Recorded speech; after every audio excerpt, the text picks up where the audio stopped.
ওয়ারিশান সম্পত্তি। হ্যাঁ, এই ওয়ারিশান সম্পত্তি নিয়ে এতগুলো না, ঠিক এতগুলো বিধিনিষেধ আরোপ করেছে ভূমি মন্ত্রণালয়। আজকের এই ভিডিওটিতে আমি এমন কিছু গুরুত্বপূর্ণ তথ্য শেয়ার করব যেগুলো হয়তো আপনারা চিন্তাও করেন না কিংবা আপনাদের মাথায়ও আসে নাই। সুপ্রিয় ভিউয়ার্স, তো কথা না বাড়িয়ে চলুন বিশেষ সেই ইনফরমেশন কিংবা তথ্যগুলোর দিকে একটু আগাই। আসসালামু আলাইকুম সুপ্রিয় ভিউয়ার্স। ওয়ারিশান সম্পত্তি বিভিন্ন নামে কিন্তু আমরা চিনি। আবার এটি মনে করেন না যে ওয়ারিশান সম্পত্তি কিংবা পৈতৃক সম্পত্তি, উত্তরাধিকারী সম্পত্তি কিংবা পারিবারিক সম্পত্তি এই বিষয়গুলো সম্পূর্ণ কিংবা টোটালি আলাদা বিষয় না। এই বিষয়গুলো সম্পূর্ণটাই একই। যে যেভাবেই বলুক না কেন বিষয়গুলো একই, একই সম্পত্তিতে কিংবা একই একই সম্পত্তির কথা বোঝানো হয়েছে। সুপ্রিয় ভিউয়ার্স, এই যে সম্পত্তিগুলো এগুলোর উপর কিন্তু বিশেষ নজরদারি রয়েছে সরকারের। কেননা আমাদের দেশে এই যে সম্পত্তি নিয়ে যে মারামারি, গ্যাঞ্জাম, ফাসাদ কিংবা আদালতে মামলা হয়, প্রায় 70 থেকে 80% হচ্ছে এই ওয়ারিশান সম্পত্তিগুলো নিয়ে। যার কারণে সরকার সবসময় চিন্তা করেছে যে এই ওয়ারিশান সম্পত্তি নিয়ে যে গ্যাঞ্জাম সেগুলো কিভাবে কমানো যায়। আমাদের দেশে ওয়ারিশান সম্পত্তি রিলেটেড বিভিন্ন ধরনের আইন রয়েছে। এই আইনগুলো আমাদের মানার বালাই কম, কেননা ভূমি অফিস গুলোকে এমন ভাবে সেট করা হয়েছে কিংবা সেখানে কর্মচারীরা এমন ভাবে সেট করেছে যে ভূমি মালিকদেরকে হয়রানি না হয়ে এই ওয়ারিশান সম্পত্তি হোক কিংবা অন্য কোনো সম্পত্তি হোক সেগুলো নিয়ে সেবা পাওয়া একটি দুরূহ বিষয় হয়ে দাঁড়িয়ে গেছে, কিংবা নিরবিচ্ছিন্ন ভাবে দুর্নীতিমুক্ত সেবা নিতে কখনোই ভূমি মালিকরা সেখান থেকে পারে না। যার কারণেই ওয়ারিশান সম্পত্তি নিয়ে ঠিক ভূমি অফিসগুলোকে যেভাবে কঠোর নির্দেশ দেওয়া হয়েছে, ঠিক তেমনি কিছু বিশেষ বিধিনিষেধ জারি করা হয়েছে এই ওয়ারিশান সম্পত্তি যারা মালিক কিংবা যারা মালিক হবেন তাদের উপরে। তো আমরা এই ওয়ারিশান সম্পত্তি নিয়ে সর্বপ্রথম কিছু বিষয় আলোকপাত করতে চাই। ধরুন, কোনো একজন ব্যক্তি যদি একটি ওয়ারিশান সম্পত্তি ক্রয় করতে চায়, অর্থাৎ আপনি কিংবা আমি যদি ওয়ারিশান সম্পত্তির মালিক হই কিংবা আরেকজন মালিক হয়, তার কাছ থেকে যদি কোনো একজন ব্যক্তি সম্পত্তিটি ক্রয় করতে চায়, আমরা কিন্তু আমাদের পূর্বপুরুষ অর্থাৎ বাবা কিংবা দাদার আমলেও যদি তাকিয়ে দেখি, তারা শুধু মুখের কথায় কিংবা সম্পূর্ণভাবে কিছু টাকা দিয়ে সম্পত্তিগুলো মালিকানা অর্জন করেছে। একটি দলিলও হয়তো তৈরি করা হয়েছে, কিন্তু ইনফরমেটিভলি এটি কখনো তারা যাচাই বাছাই করে দেখে নাই যে ওই যে ব্যক্তিটি তার পিতার কিংবা মাতার সম্পত্তিটি যে ক্রয় করলো কিংবা তার মালিকানা অর্জন করলো, সেটি কিভাবে তিনি মালিকানা অর্জন করলেন, তার অন্যান্য সহ অংশীদার যারা রয়েছে তাদের কাছ থেকে সম্পত্তিগুলো ঠিক মতো ভাগ বন্টনের মাধ্যমে নেওয়া হয়েছে কিনা, কিংবা ওয়ারিশান সম্পত্তি মালিকানা অর্জন করতে গেলে যে একটি নির্দিষ্ট কায়দা কানুন অবলম্বন করতে হয়, আইনি প্রক্রিয়ার মধ্যে দিয়ে যেতে হয়, সেটি ঠিক মতো করা হয়েছে কিনা। যার ফলশ্রুতিতে আমাদের কাছে প্রতিদিন অসংখ্য পরিমাণে মেসেজ আসে এবং বিভিন্ন সময় বিভিন্ন ভাবে কল আসে যে আমার ওয়ারিশান সম্পত্তি নিয়ে এই সমস্যা, ওই সমস্যা, এই ধরনের সমস্যা রয়েছে, আমার এই সম্পত্তিগুলো টিকবে কিনা, আমার দলিলটি টিকবে কিনা, আমি মালিকানাটি কিভাবে বৈধ করব, এই সংক্রান্ত বিষয় নিয়ে। সুপ্রিয় ভিউয়ার্স, এই যে এই বিষয়ে কিন্তু ভূমি মন্ত্রণালয় আইন করে একটি কঠোর বিধিনিষেধ দিয়েছে যে ওয়ারিশান সম্পত্তি শুধু ক্রয় করলেই হবে না, ওয়ারিশান সম্পত্তি যার কাছ থেকে ক্রয় করছেন সেই ব্যক্তিটি আসলে ওয়ারিশান সম্পত্তির মালিকানা ঠিকঠাক মতো অর্জন করেছে কিনা। সেখানে আইন বলছে, অর্থাৎ রাষ্ট্রীয় অধিগ্রহণ এবং প্রজাস্বত্ব আইন যেটি বলে যে কোনো ব্যক্তি যদি ওয়ারিশান সম্পত্তির মালিকানা অর্জন করতে চায়, সর্বপ্রথম তাদের ওয়ারিশদের মধ্যে বাটোয়ারা দলিল কিংবা ভাঙফোন দলিল কিংবা নিজেদের মধ্যে ভাগ বন্টন হতে হবে। তারপরে সেই ভাগ বন্টন অনুযায়ী যে দলিলটি তৈরি হলো সেটি নিয়ে গিয়ে ভূমি অফিসে সহযোগিতা নিয়ে সাব রেজিস্ট্রি অফিসে গিয়ে রেজিস্ট্রেশন করতে হবে।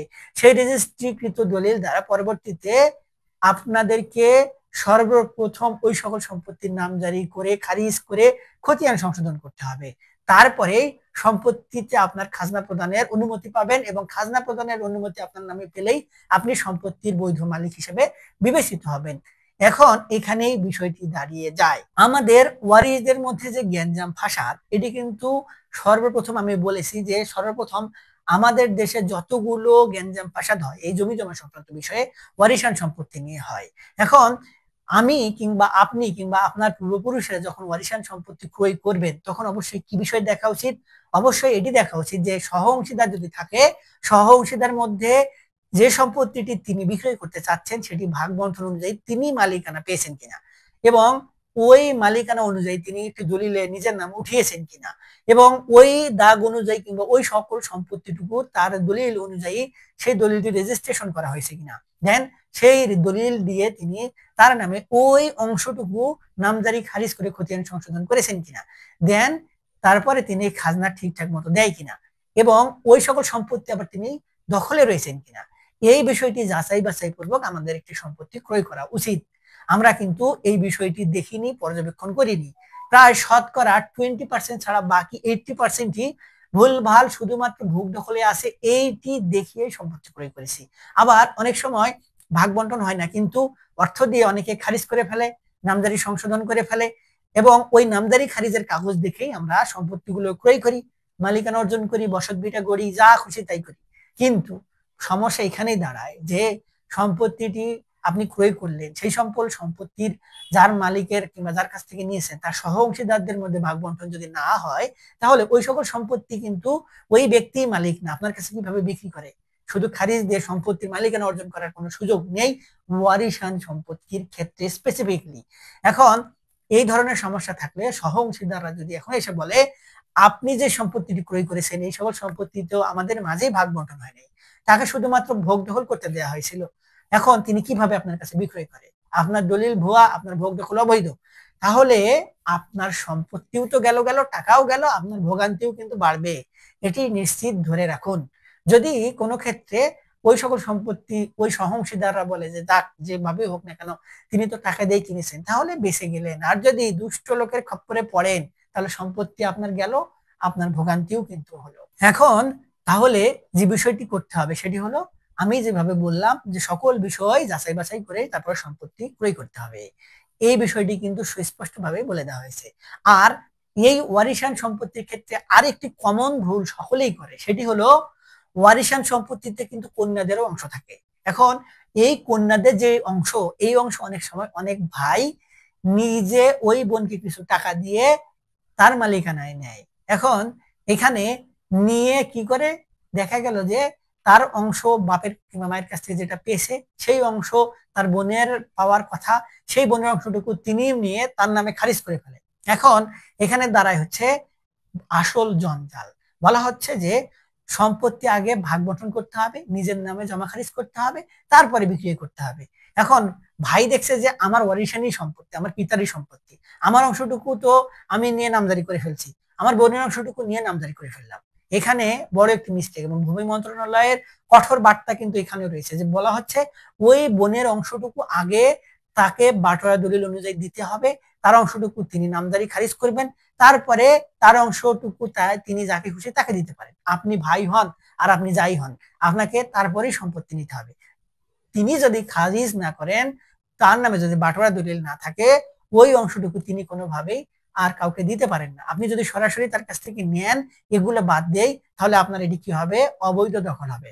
ওই কন্যা কিংবা ওই কন্যার পরবর্তীতে যে সকল অংশীদার থাকে, ওয়ারিশ থাকে, তারা যদি এসে বলে আমার মায়ের অংশ কই, আমার অংশ কই, তাহলে আপনি যেটুকু অংশ বেশি নিয়েছেন এইটুকু অংশ আপনি কি করবেন? আপনাকে কিন্তু ছেড়ে দিতে হবে, কেননা ওয়ারিশান সম্পত্তির আপনার যেটুকু অংশ এর বাইরে আপনার নেওয়ার কোনো সুযোগ নেই। তাই এই বিষয়টি অবশ্যই সকল মালিকদেরকে আগে, অর্থাৎ সকল ওয়ারিশদেরকে আগে চিন্তা ভাবনা করতে হবে এবং সতর্ক থেকে ওই সকল বোনের সম্পত্তি নিজের মালিকানায় নিতে হবে। ভাইয়ের নেন, বোনের নেন, একই নিয়ম, এই নিয়মের বাইরে যাওয়ার কোনো সুযোগ নেই। তাহলে ভাবুন, আমরা কিন্তু এই ধরনের সম্পত্তি অহরহ এক হাত থেকে অন্য হাতে হস্তান্তর হতে দেখেছি। এই বিষয়গুলো কিন্তু একটু সাবধান থাকতে হবে, আমাদের মাথায় অনেক সময় এই বিষয়গুলো কারো আসেই না।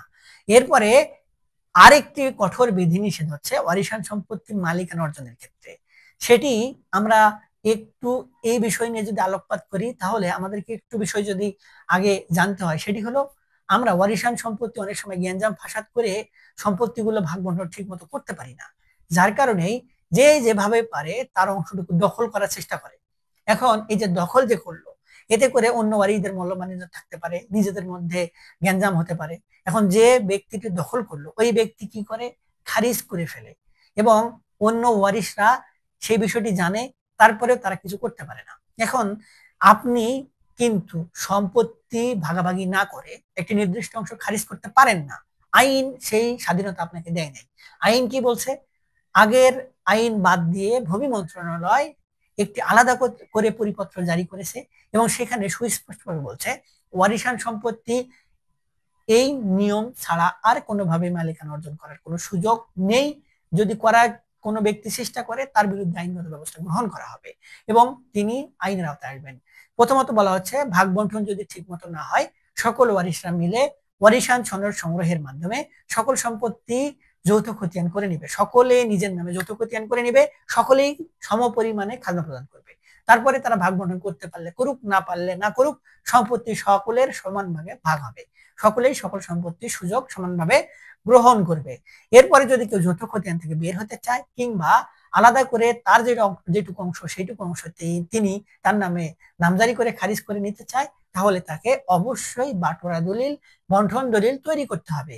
কোনো ওয়ারিশকে বাদ রাখা যাবে না, সকল ওয়ারিশদের অংশগ্রহণ অবশ্যই বাধ্যতামূলক করে তারপরে সেই বাটোয়ারা দলিলটি রেজিস্ট্রেশন করতে হবে এবং ওই বাটোয়ারা দলিল রেজিস্ট্রেশন হওয়ার পরে ওই সকল অংশ তিনি তার নামে নামজারি করে মালিকানা অর্জন করতে পারবেন।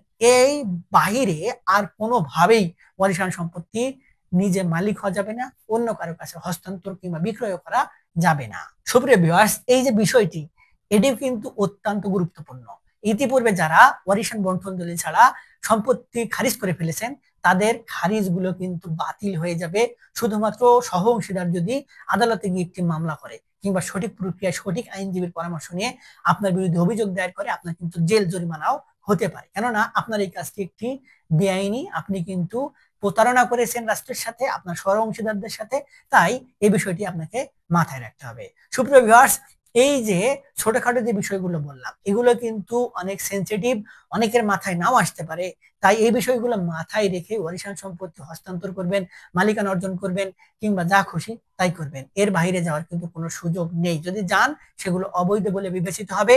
ভূমি অপরাধ প্রতিরোধ এবং প্রতিকার আইন 2023 অনুযায়ী আপনি অপরাধী, আপনার সর্বনিম্ন 2 বছর থেকে 7 বছরের জেল হতে পারে, জরিমানাও হতে পারে কিংবা উভয় দণ্ডে দণ্ডিত হতে পারেন। সুপ্রিয় ভিউয়ার্স, আশা করি ভিডিওর বিষয়বস্তু একটু হলে বুঝতে পেরেছেন। তারপরে এই সংক্রান্ত বিষয় নিয়ে যদি কোনো ধরনের সন্দেহ থাকে, আরো কোনো কিছু জানার থাকে, তাহলে আমাদের ভিডিওর নিচে কমেন্ট বক্স রয়েছে, সেখানে কমেন্টস করবেন, আমরা আপনাদের সহযোগিতা করার চেষ্টা করব। আজকে এ পর্যন্তই, দেখা হবে সামনে নতুন কোনো ভিডিওতে। ততদিন পর্যন্ত ভালো থাকবেন, ধন্যবাদ।